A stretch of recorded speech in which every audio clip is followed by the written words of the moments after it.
before we get into the serious business, you and I have been doing some driving or about to do some driving. You drove to Wisconsin, right? Man, What was the most you paid for a gallon of gas? I paid $4.15 for a gallon of Ouch. gas it was in Illinois. It was in Illinois.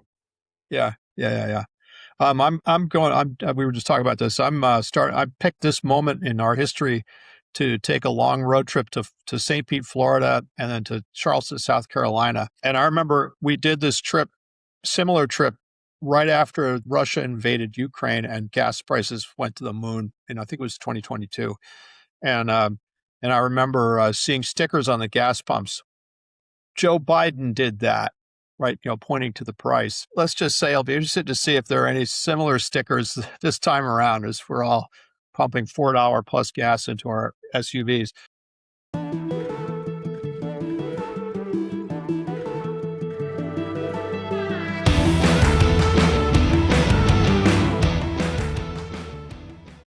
Hey everyone, we're back. Hey Tu, how are you? I'm good, Joe. What's going on? We have things to talk about, right? So I think we're going to talk about BYD and China. BYD had a lousy financial report that they came out with recently. We want to talk about that. We're going to talk about gas prices in Iran and what that might be doing to the auto market. We can talk a little bit about that. And then, see what happens from there. Let's talk about BYD. Tu, what's happening with BYD? What does it mean? The headlines don't look great, but what is really going on there? So they had their earnings down significantly from year over year, which was kind of expected. Now, if we press rewind to the beginning of 2025, they had said that they were targeting 5 million units, over 5 million units of sales. About 20% of those were going to be exported.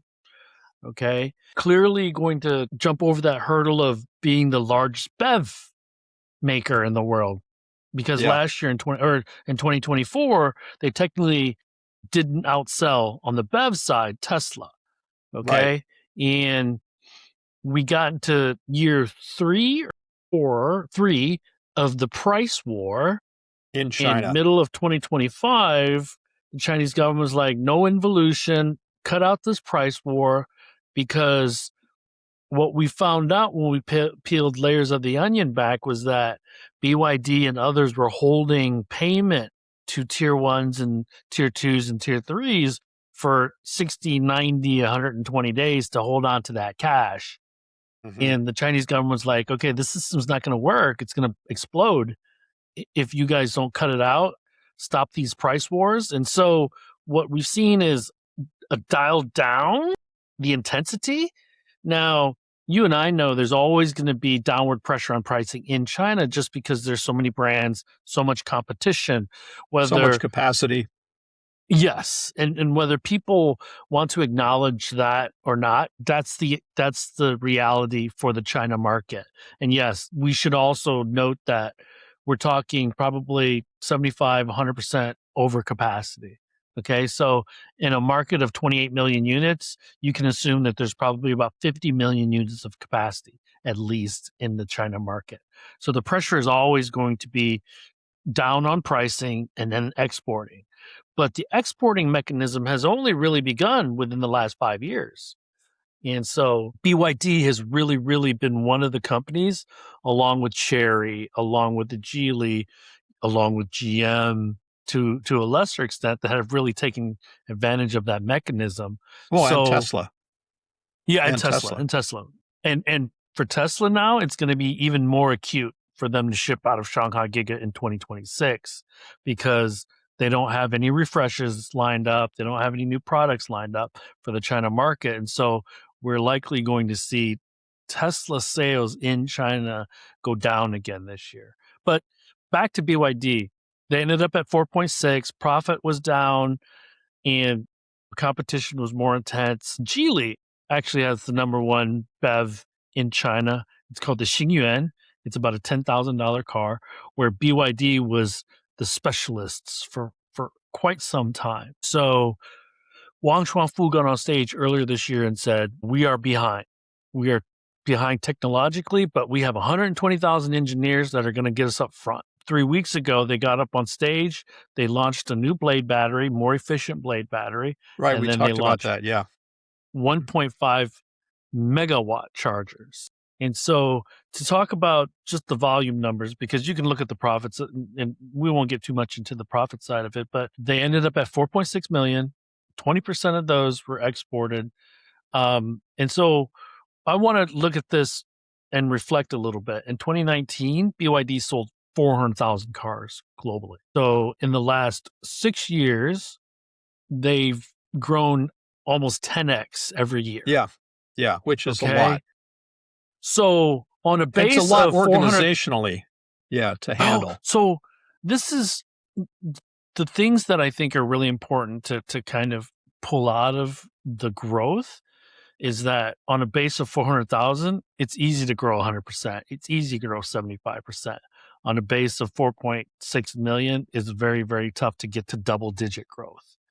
Okay. And we know that BYD is very vertically integrated. We've talked about that. Many people have talked about that. One of the amazing things about BYD is that they created the demand, right, with the help of the Chinese government through the subsidies, but then they built to that demand. So they're not, they're very operationally efficient. And I think that's really, really important to note because when the going is good, they're not giving away any margin. And then when the going is bad, they're really, really efficient with being able to not waste. So I'd like to get your take on the following. I saw some headlines in different media talking about the BYD bubble has burst. It's basically saying this is it. BYD's has face planted. The party's over. It wasn't lights out, but it was definitely sort of this was a bubble. It has now burst, and this company's coming back to earth. Discuss, because what you've just said doesn't sound like that. It sounds like a much more complicated picture. So there's two separate stories. There's a China story for BYD, and there's the rest of the world story for BYD. And outside of Chery, and I want to say SAIC and Great Wall Motor, they're really the only ones that are building outside of China, okay, in any significant volume. And they do it through shipping kits to India, shipping kits to Poland, I want to say, or Hungary. And they're also building greenfields. Now, they got in a little trouble in Brazil because of some of the labor issues that they had. And we've talked about that too, but they're very well positioned to be a global player. Stella Lee has talked about 50% of sales. Remember, the bogey is 20 million. They won't openly talk about it, but the bogey is over 10 million, passing Toyota. And that means that at 4.6 million units, to get to 10 million, they need to sell 5 million abroad, 5 million in China. Now they're already at 4.6, about 3.5 million of that is in China. Okay. So it's not unusual to think, or it's not far-fetched to think that they can get to that 5 million in China. How long it'll take to get to 5 million outside of China is going to depend That's a on different story. tariffs, how well and how quickly they're able to understand managing factories outside of China, because I don't see it as a product issue. I see it as a management challenge. I see it as being operationally efficient when you don't have as much control of your environment.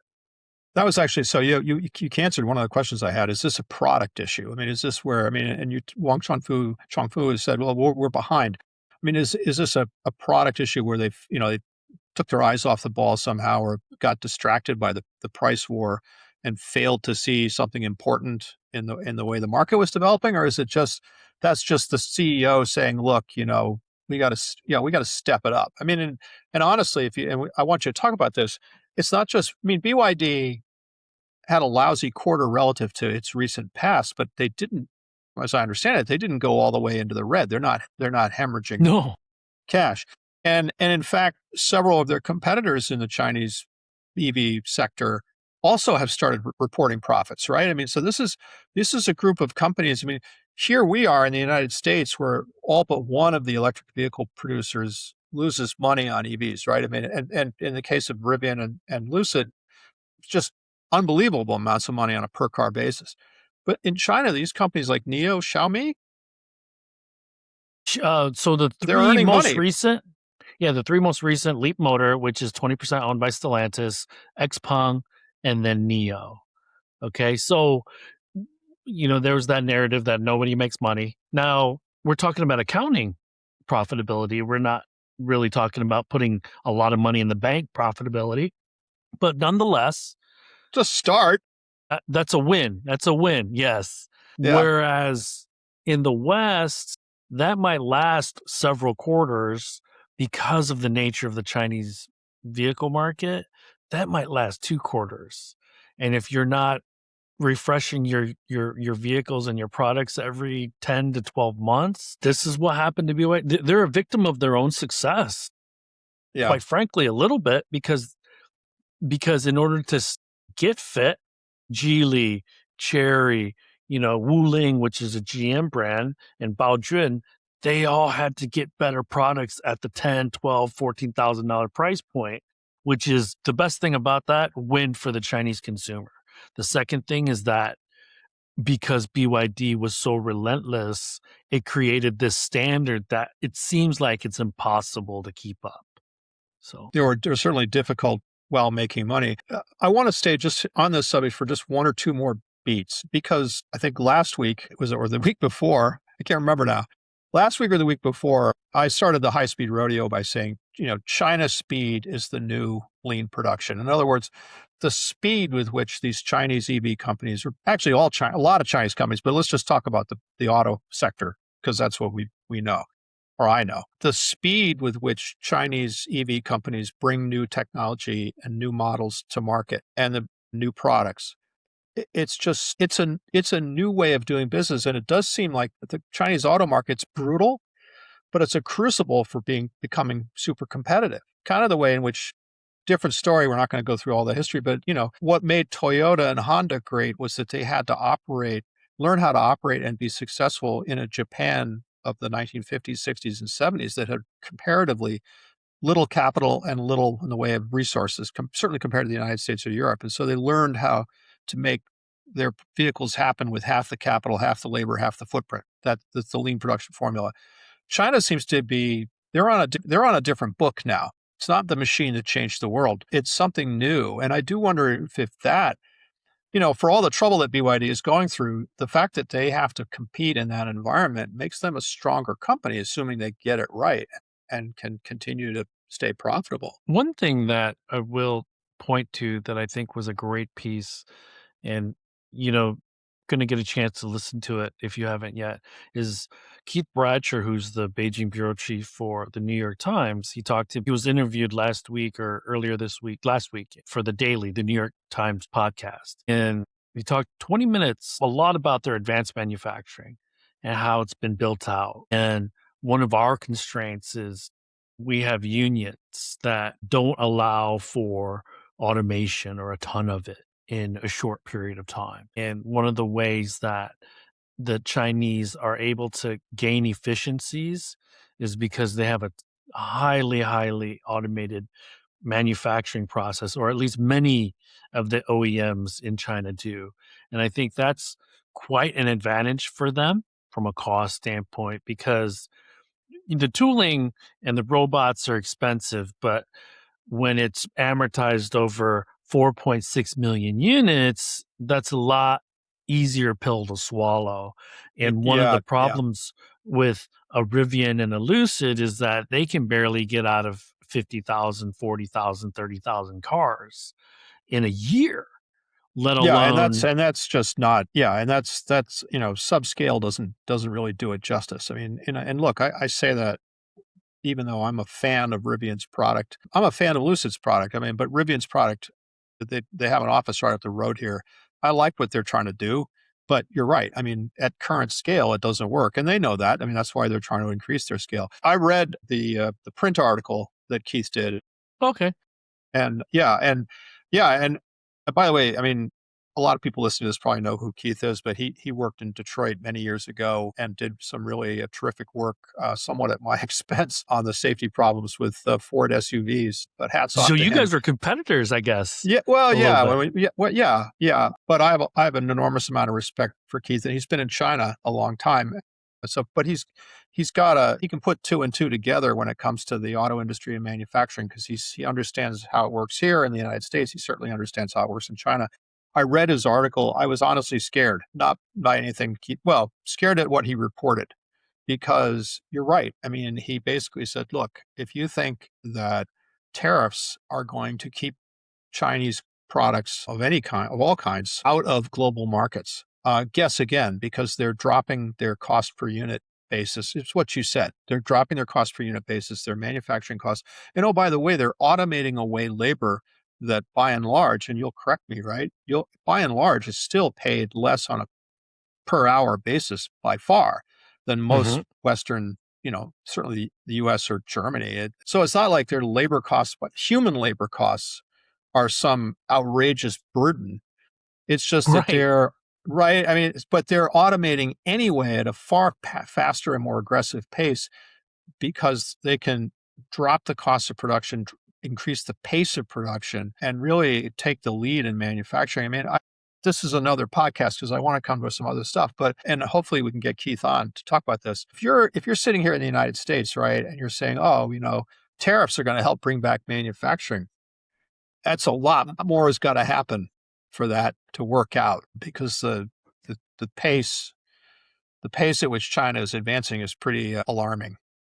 And If you're a Westerner, I think the fear you're alluding to a little bit, Joe, is because you and I live in Michigan, so we trip over automotive friends, and we have a lot of them, dear friends that we want to be successful, that we want to have great careers in the automotive, whatever they choose. But we're only going to be able to compete if we can automate almost as much, in my opinion. High labor costs and, productivity goals and things like that. We just need to be faster. and it's not just I the don't know what the right factory. answer is. I'm not a Well, politician, so yeah, I don't like I know what said, the it's right a whole answer nother is. podcast. It's a whole nother podcast, and it's not just the factory, right? It's the cost of everything. And goodness knows that the Chinese aren't perfect. I mean, and I understand that one of the things that BYD has been zapped with in the past couple of months, as people have been, gloating a little bit over their stumble, their God's Eye self-driving or automated driving feature apparently has got all kinds of bugs. So it's not like everything they do is perfect. It's not like the speed doesn't sometimes result in, I think, in safety decisions or safety standards that aren't quite up to what the U.S. would but I had a little example of this. Forvia, the French company that makes seats, they have a big North American operation. I went to visit them. They have this cool Zen massage seat. Now massaging seats have been around a while, but this one's pretty neat. And I took a little test drive, and it's very, really nice.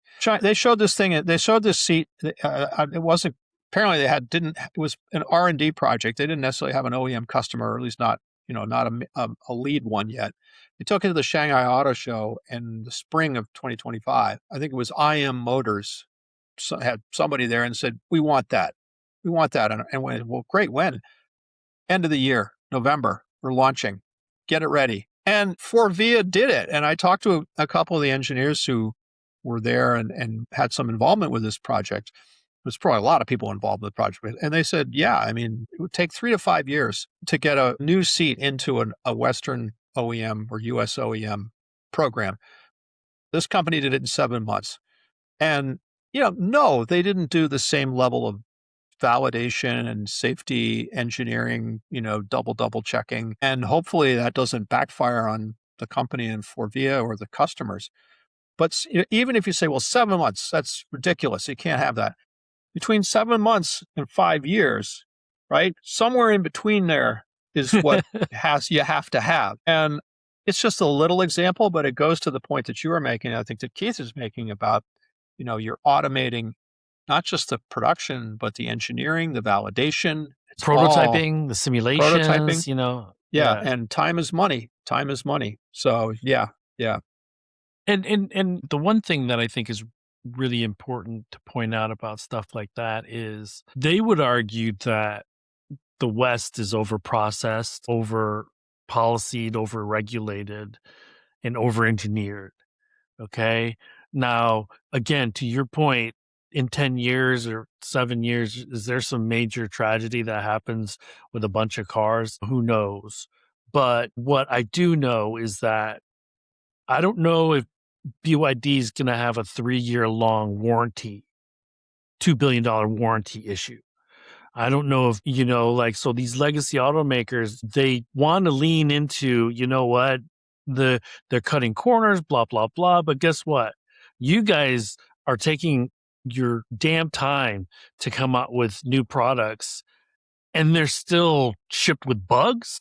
There's still a ton of warranty issues. So to your point, between 7 months and 5 years, there's got to be a happy medium. And to this point, there has to be a way that you can do this without 2 billion, writing a $2 billion check every year for warranty costs. Yeah. Things like that. Yeah. Which, by the way, and I'm going to change, let's switch topics a little bit, which, by the way, automakers, can ill afford right now because they're all looking at, trying to figure out what the impacts are going to be from this Iran war. That depending on, which Donald Trump you believe, minute you dial into what he's saying, right, it's either going to be escalated into a ground war in Asia or in the Middle East, not Asia, or I'm thinking of the Princess Bride, or it's going to be over in a couple of weeks. I have to believe that if you're in a C-suite in an auto company right now, or for that matter, in just like a supply chain manager in an auto company right now, you have got to be tearing your hair out.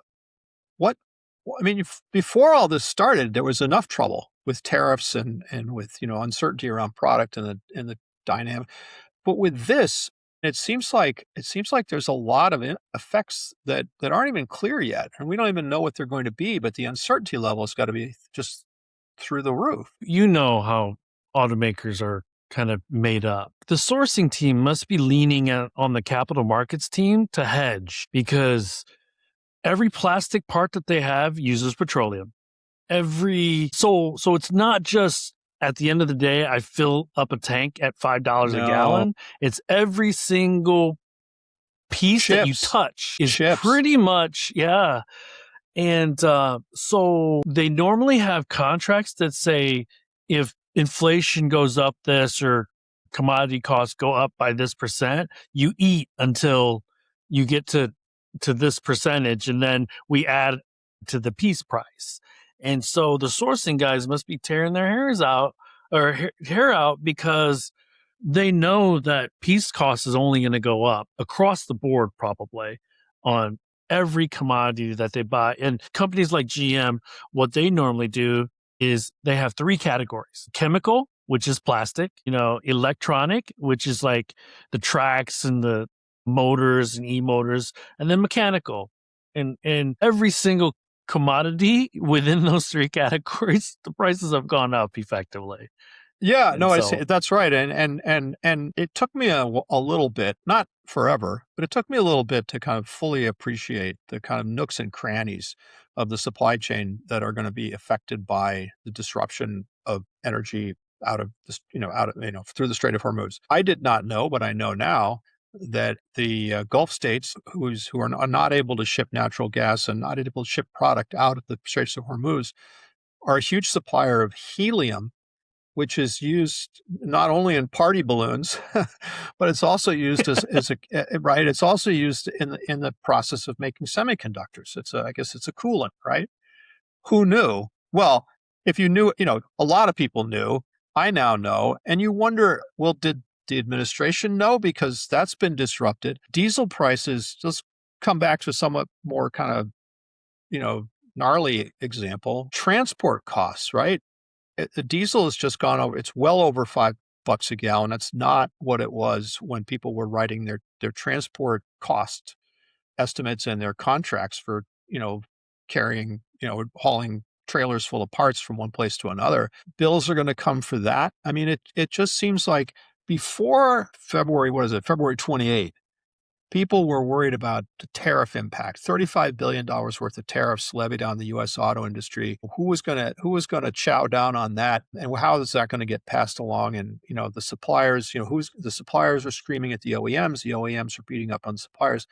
Now, on top of that, you have this. And it just seems to me, I mean, look, it could be over in May. Everything could be fine by June. It doesn't seem like that. And it just seems like right now we're kind of all hanging in midair, waiting for these companies to acknowledge that things are not going to go like they hoped. And even if things get settled, and let's hope they do, right? Yeah, Because there's lives at absolutely. stake. Even then, most of the, I won't say most, a lot of the fields have been bombed. So infrastructure needs to be rebuilt. So that's time. And, I tweeted this out because BYD is like, no, our exports are actually going to go up higher now. They didn't say because of the Iran war, but George Papard, who played on 18, right? I love it when a plan comes together. That's the Chinese EV makers right now. Mhm. They're licking their chops because let's make this a global conversation for 30 seconds. We're No, go for it. complaining about $4.15 gallon.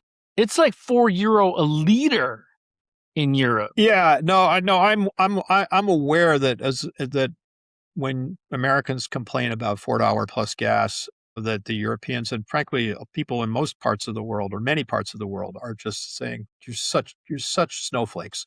Um, but European petroleum and diesel are going up from relative to their base. I mean, a lot of the difference between their price and ours is government taxation, Yes.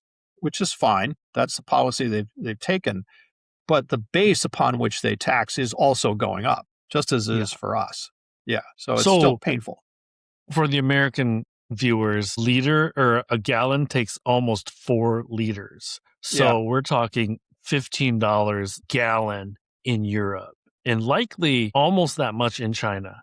So other places around the world are paying through the nose for a gallon of gas. Just and think it's about your that. point that's great. The EV makers, BYD at all in China, the EV makers in China see that as opportunity because that would seem to make sense. Yeah. Yeah, And one of the things that is really, really important to always keep in the back of your mind is that BYD is in 100 countries. So they could yeah, ship already. just like Yeah, that. Just like yeah, that. And the Mary, Jim, Filosa pulling their hair out because like we just wrote off a combined almost $60 billion. And now we can't, I mean, we can't flip a switch and take that back.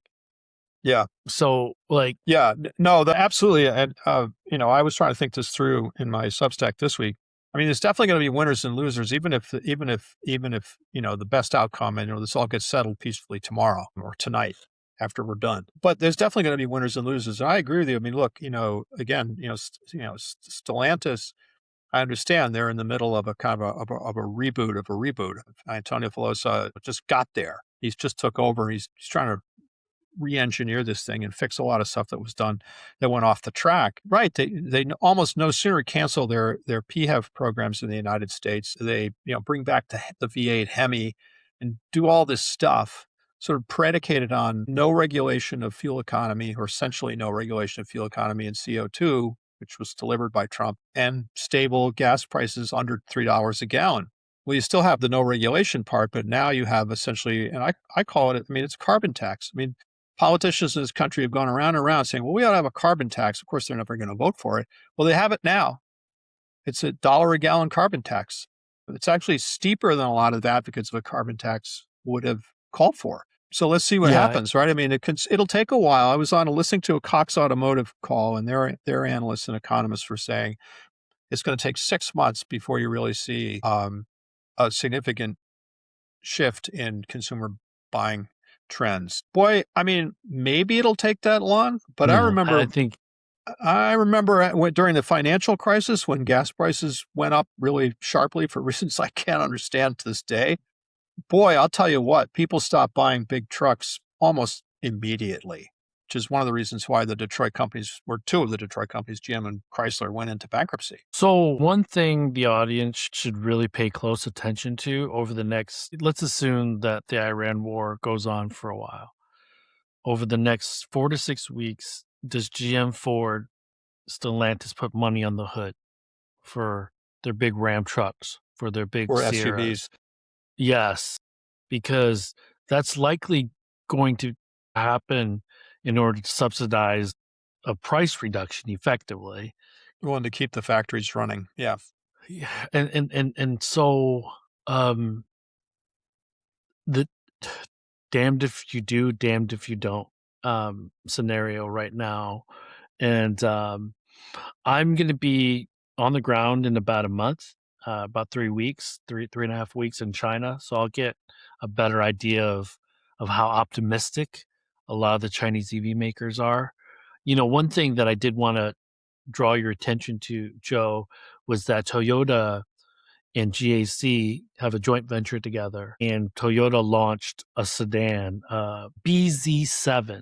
So the larger the number, the larger the vehicle. And so let's assume that the BZ7, I don't know if they're going to come out with a BZ8, but let's assume that the BZ7 is their large sedan, like an Avalon type of sedan. Yeah. It launched in China for about 25,000 US dollars. Wow. Fully electric, and within the first hour it got like 3,200 orders. But here's the kicker. They couldn't have launched it anywhere else in the world because it has Huawei software, it has Xiaomi App Store, it has Momenta intelligent driving. And I just tweeted right before we got on, what value does Toyota lend to this vehicle except the logo on its nose? Because it's a big part of it, and that's China. And we've already seen shades of this with Volkswagen in the US with Rivian, and then in China with Xpeng. And I sent you both, or I sent you guys that message about Auto Android now being open source. Yeah. And talk about that. What does that mean? So when you hear a Rivian and a Tesla, they're bringing everything in the house. They're developing their own software. I'm going to give you an oldie but goodie name, like BlackBerry. Okay. Oh yeah. Everybody thought they went away. They're one of the largest software providers in the automotive space. Yeah. I actually, believe it or not, I actually know that because I've talked with their people, and yes, it's interesting, talk about a pivot, but go ahead. So yeah, so BlackBerry's, they've kind of found a space in the middle where they're like middleware providers, right? Yes. Kind of getting because there's different layers. Yeah. Of software. There's going to be the operating system, and then there's the app store, and then there's kind of the control software that controls all the control units, or that talks to all the control units. And then the middleware is kind of like everything that integrates together. But I tweeted that this was a warning to legacy automakers. You better get the software right, or because you can't be free, right? Auto Android is already going to be pretty ubiquitous because I think GM uses Auto Android, and they kick CarPlay out, but they're still using that operating system layer.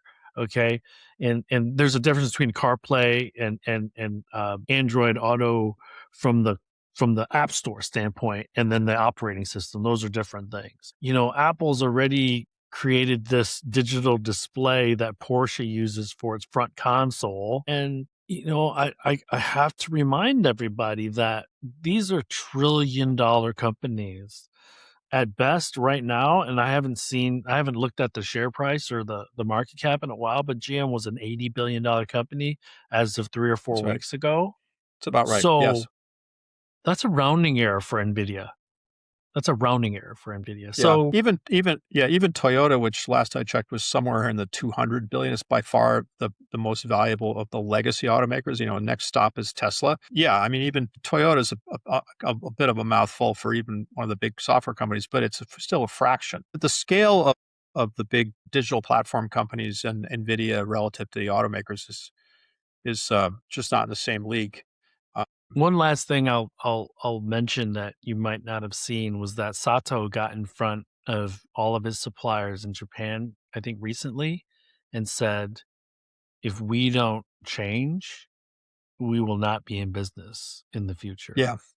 Yeah. And I did see that, and again, I mean, I think that's exactly what he needs to do, as far as I can tell, because who better than the CEO of Toyota to recognize when your secret sauce, game changing, approach, your lean production system, lean development system, you're the thing that's made Toyota what so powerful for what 50 plus years.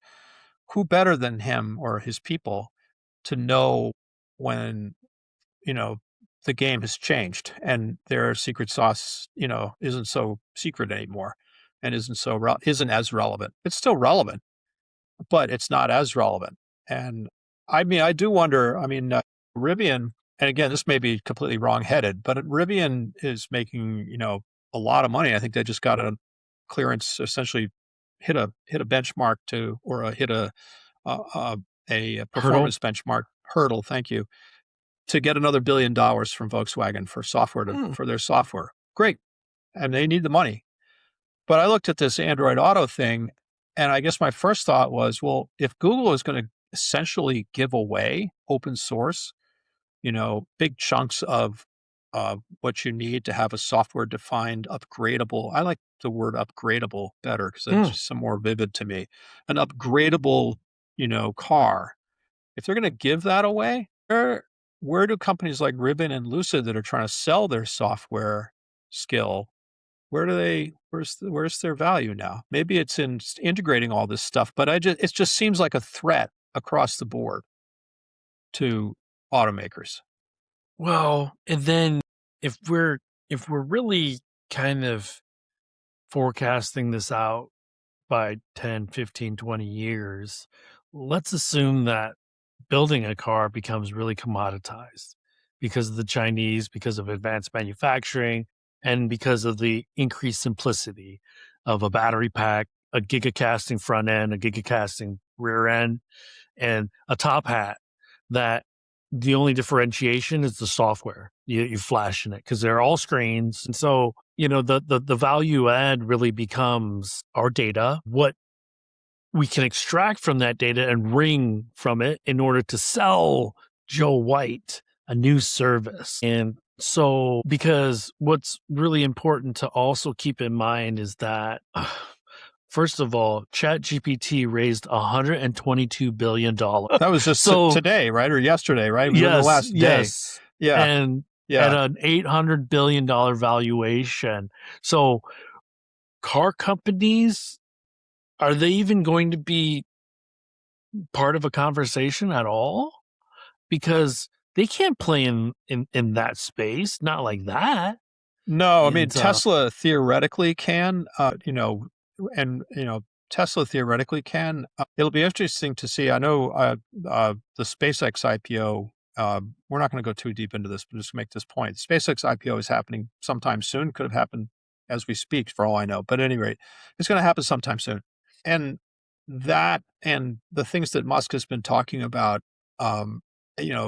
terafab giant chip making operations in Texas and on and on. Very little discussion, at least, lately, very little discussion of cars. I mean, he apparently made some offhand comment on Twitter about, bringing some sort of people carrier that's cooler than a minivan. Yes, I saw that. And honestly, that I just said, well, great. We're going to have, the cyber truck of minivans. I can't wait. Carry,